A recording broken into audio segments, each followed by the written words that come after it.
Hi friends, എല്ലാവർക്കും നമ്മുടെ പുതിയൊരു വീഡിയോയിലോട്ട് സ്വാഗതം. അപ്പോൾ ഇന്ന് നമ്മൾ ഉണ്ടാക്കാൻ പോകുന്നത് ഗുണ്ടൂർ സ്റ്റൈല് ചിക്കൻ കറിയാണ്. സാധാരണ ചിക്കൻ കറിയിലും വ്യത്യസ്തമായിട്ടാണ് നമ്മളിത് ചെയ്തെടുക്കുന്നത്. അപ്പോൾ എല്ലാവരും ഈ വീഡിയോ ഒന്ന് സ്കിപ്പ് ചെയ്യാണ്ട് ഫുള്ളായിട്ട് കാണാം. പിന്നെ എൻ്റെ ഈ ചാനൽ ഇതുവരെ സബ്സ്ക്രൈബ് ചെയ്യാത്തവരുണ്ടെങ്കിൽ ഒന്ന് സബ്സ്ക്രൈബ് ചെയ്യുക. അതിൻ്റെ അടുത്തൊരു ബെല്ലൈക്കൺ ഉണ്ടാവും, അതുകൂടെ ഒന്ന് ക്ലിക്ക് ചെയ്തിട്ട് അതിൽ ഓൾ സെലക്ട് ചെയ്യുക. അപ്പോൾ ഞാനിടുന്ന എല്ലാ വീഡിയോസിൻ്റെയും നോട്ടിഫിക്കേഷൻ നിങ്ങൾക്ക് ലഭിക്കുന്നതായിരിക്കും.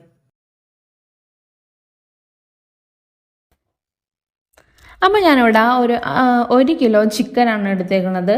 അത് നന്നായിട്ട് കഴുകി വൃത്തിയാക്കിയതിന് ശേഷം അതിലെ വെള്ളമൊക്കെ നന്നായിട്ട് കളഞ്ഞെടുത്തിട്ട് ഒരു ബൗളിലോട്ട് ഇട്ട് കൊടുത്തിട്ടുണ്ട്. ഇനി ഇതിലോട്ട് ഒരു 1/2 ടീസ്പൂൺ ഉപ്പിട്ട് കൊടുക്കാം. ഒരു 1/4 ടീസ്പൂൺ മഞ്ഞൾപ്പൊടി ഇട്ട് കൊടുക്കാം. ഞാനിപ്പോൾ ഒരു 4 ടീസ്പൂൺ മുളക് പൊടി ഇട്ട് കൊടുത്തിട്ടുണ്ട്. അപ്പോൾ മുളക് പൊടിയുടെ എരിവനുസരിച്ച് കൂട്ടിയും കുറച്ചൊക്കെ ഇട്ട് കൊടുക്കാവുന്നതാണ്. 1 ടീസ്പൂൺ ഇഞ്ചി വെളുത്തുള്ളി പേസ്റ്റും ഒരു പകുതി ചെറുനാരങ്ങയുടെ നീരും പിഴിഞ്ഞ് വെച്ച് കൊടുത്തിട്ടുണ്ട്. ഇനി ഇത് നന്നായിട്ട് കൈ വെച്ചിട്ട് തന്നെ മിക്സ് ചെയ്തെടുത്തതിന് ശേഷം ഒരു അരമണിക്കൂർ നമുക്ക് റെസ്റ്റ് ചെയ്യാൻ വെക്കാം. അതിനുശേഷം വേറൊരു പാൻ എടുത്തിട്ടുണ്ട്. അതിലോട്ട് കുറച്ച് വറ്റൽമുളക് ഇട്ട് കൊടുക്കാം. ഒരു 1/4 ടീസ്പൂൺ ഉലുവ ഇട്ട് കൊടുക്കുക. ഒരു 4 ഏലക്ക ഇട്ട് കൊടുക്കാം. ഒരു 1/2 ടീസ്പൂൺ കുരുമുളക് പൊടി ഇട്ട് കൊടുക്കുക. കുരുമുളക് ഇട്ട് കൊടുത്താലും മതി. പിന്നെ അതിലോട്ട് 2 കഷ്ണം പട്ട ചെറിയ പീസാക്കി എടുത്തതാണ്, അത് ഇട്ട് കൊടുക്കുക. ഒരു 4 ഗ്രാമ്പു ഇട്ട് കൊടുക്കാം. 1/4 ടീസ്പൂൺ ചെറിയ ജീരകം ഇട്ട് കൊടുക്കുക. 1/4 ടീസ്പൂൺ കടുക് ഇട്ട് കൊടുക്കാം. 1 ടീസ്പൂൺ മല്ലി ഇട്ട് കൊടുക്കുക. എന്നിട്ട് വേണം ഇത് ഫ്ലെയിം ഓൺ ആക്കിയതിന് ശേഷം നമുക്കിതൊന്ന് ജസ്റ്റ് ഒന്ന് വറുത്തെടുക്കാം. അതിന് ശേഷം ഒരു അരമുറി തേങ്ങ ചിരകിയതാണ്, അതും ഇതിലോട്ടിട്ടിട്ട് നന്നായിട്ടൊന്ന് വഴറ്റിയെടുക്കുക.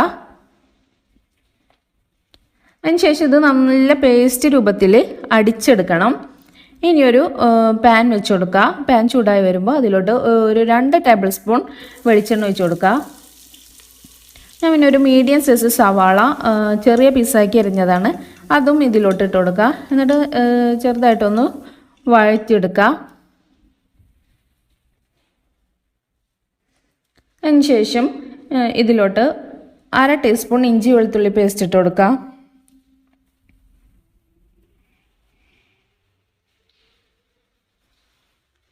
പിന്നെ അതിലോട്ട് ഒരു മീഡിയം സൈസ് തക്കാളി ചെറിയ ചെറിയ പീസാക്കി എറിഞ്ഞതും കുറച്ച് കറിവേപ്പിലയും കൂടെ ഇട്ട് കൊടുക്കുക. എന്നിട്ട് ഇത് ഒന്ന് വഴറ്റിയെടുക്കുക. അതിന് ശേഷം ഗരം മസാലപ്പൊടി ഇട്ട് കൊടുക്കാം. ഒരു 1/2 ടീസ്പൂൺ ഗരം മസാലപ്പൊടി ഇട്ട് കൊടുത്തിട്ടുണ്ട്. ഇനി ഇതിൻ്റെ പച്ചമണം മാറുന്നത് വരെ നന്നായിട്ടൊന്ന് വഴറ്റിയെടുക്കുക. അതിന് ശേഷം നേരത്തെ അടിച്ചു വെച്ചിരിക്കുന്ന അരപ്പ് ഇതിലോട്ട് ഒഴിച്ചു കൊടുക്കുക. നല്ല പേസ്റ്റ് രൂപത്തിൽ വേണം അടിച്ചെടുക്കാനായിട്ട്. ഇനി ഇതിലോട്ട് ഒരു 1/2 ടീസ്പൂൺ ഉപ്പിട്ട് കൊടുത്തിട്ടുണ്ട്. ഉപ്പൊക്കെ നമ്മൾ ആവശ്യത്തിന് കൂട്ടിയും കുറച്ചൊക്കെ ഇട്ട് കൊടുക്കാവുന്നതാണ്. ഇനി ഇത് നന്നായിട്ടൊന്ന് മിക്സ് ചെയ്തെടുക്കുക. അതിന് ശേഷം ഇതിലോട്ട് കുറച്ച് തൈരാണ് ഞാൻ ഒഴിച്ചു കൊടുത്തേക്കുന്നത്. ഞാനിപ്പോൾ ഒരു 1/4 കപ്പ് തൈര് ഒഴിച്ചു കൊടുത്തിട്ടുണ്ട്. അപ്പോൾ തൈരിൻ്റെ പുളി അനുസരിച്ചിട്ട് കൂട്ടിയും കുറച്ചൊക്കെ ഒഴിച്ചു കൊടുക്കാവുന്നതാണ്. അതിന് ശേഷം ഇതിലോട്ട് നമ്മൾ ചിക്കൻ വേവാൻ ആവശ്യത്തിനായിട്ടുള്ള വെള്ളം ഒഴിച്ചു കൊടുക്കുക. അല്ലാണ്ട് അധികം ഒഴിക്കണ്ട, കുറച്ച് ഒഴിച്ചു കൊടുത്താൽ മതിയാകും.